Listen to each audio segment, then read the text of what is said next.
Hello everyone, welcome back to our channel. In today's video, I'll show you how you can change Netflix reason. So let's get started.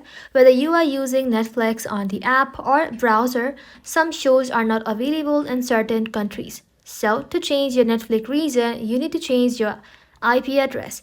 And the only way to do that is by using a VPN. So head back to your home screen, open up the App Store, and then simply type in ExpressVPN. There are some good VPNs like ExpressVPN, NordVPN, or Surfshark. Download the one you want, head back to your home screen, and then open up the VPN. After you open it up, log into your account. And after you log into your account, you can choose between free VPNs or paid VPNs depending on what you prefer.